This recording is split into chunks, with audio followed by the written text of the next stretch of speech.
Comprehensive education impacts on the eradication of corruption in Colombia for economic, social, and cultural development. To understand this statement, it's necessary to know the concept of corruption. Corruption is a kind of social pandemic accredited by illegitimate, unethical, and arbitrary use of power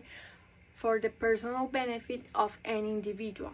to determine of the common good of the society and the state. These attitudes are usually designed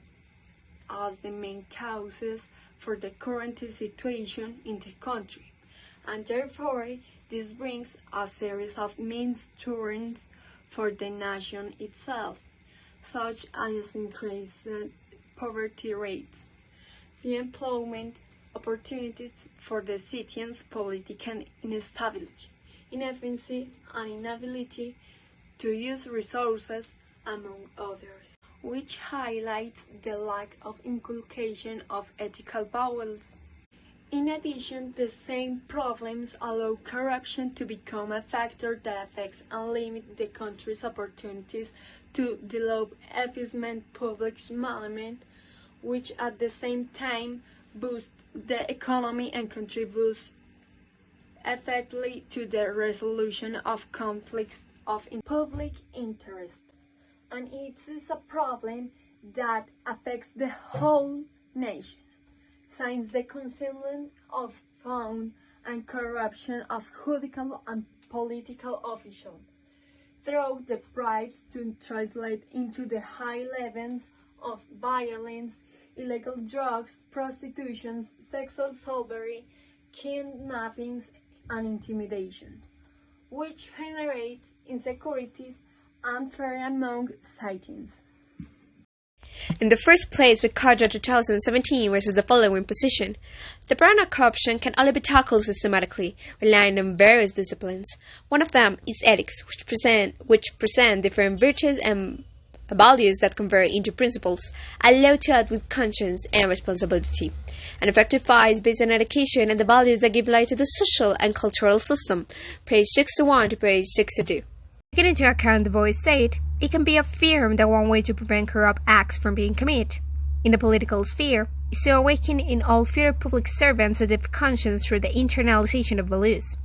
This will allow any individual not only to be able to discern whether it's benevolent or not in each act he performs, but also allows him to intervene in a pertinent way in any situation of daily life. And beyond understanding the parallelism that exists between good and evil, there is also an act in itself, the true power we need to eradicate corruption at its roots. Therefore, through comprehensive education, corruption present in the nation can be eradicated, as well as other problems of public interest such as the undermining of the objectives of sustainable development, poverty, social inequality, terrorism, frustration, and public citizens. Simultaneously, Colombia is still immersed in an historical period that highlights the infamous foundation of illicit crops, a problem whose dynamics is based on the clandestine production, elaboration, preparation, and commercialization of psychoactive substances, such as marijuana, coca, and poppy, thus altering the national economy. In addition to creating incredulous and unstable relationships with other foreign countries. Certainly, the areas that develop dependence on illicit crops are usually characterized by low levels of effective state presence with a limited provision of goods and services, and also low levels of insertion into the legal economy, high social vulnerability, and lack of control by part of the government.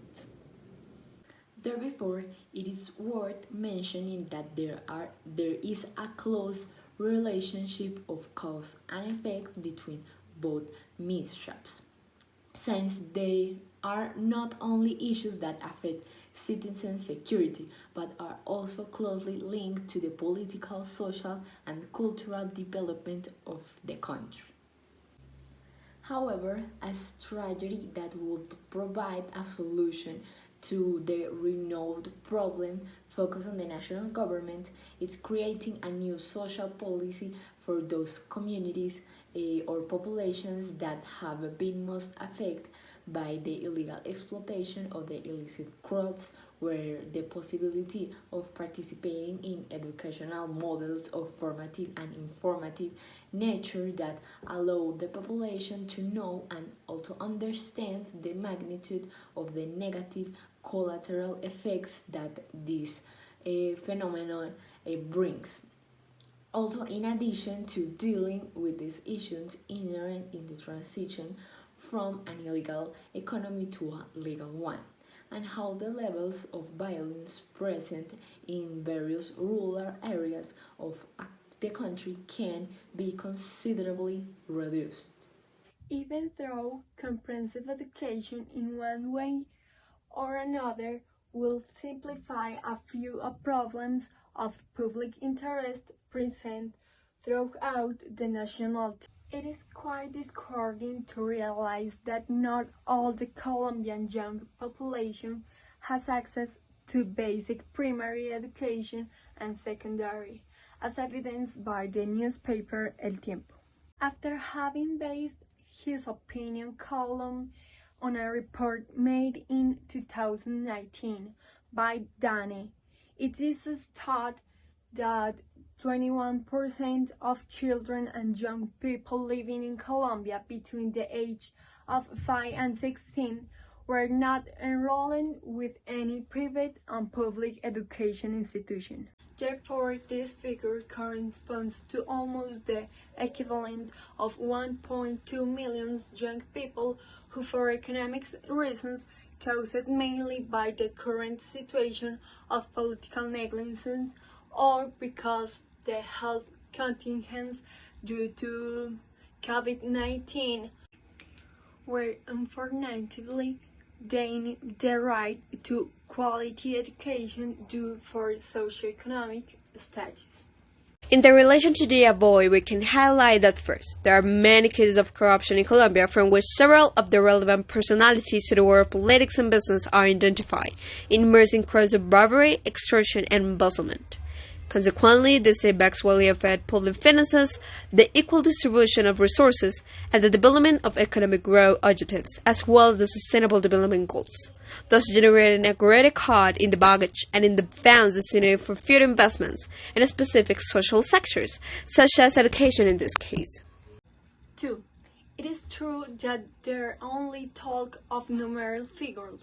and not even the true issue that concerns education is considered the quality of the same involvement both in theoretical learning model and in the integral formation of the individual, which at the same time is made up of different factors such as formation of beginning ethical principles and values. The educational system in Colombia is based in most cases cruelly on teaching concepts, memorizing and repeating nonsensely, repeatedly theorems of knowledge that are not carried out into the practice of daily living, and many of these They have no programs to link their students with their own culture, which in Colombia is extremely diverse, although it is not understood as a part of the identity of each citizen. In this way, the life of national identity becomes an almost null reality of society, since according to Espino 2002, yes, the evil of Colombia is the inability to react, the loss of confidence, the loss of hope, the overwhelming lack of character that make us make the mistake of reaching the society we have, and instead of recognizing it, we close our eyes, denying ourselves the difficult but promising transformation that history is demanding of us. Page 9.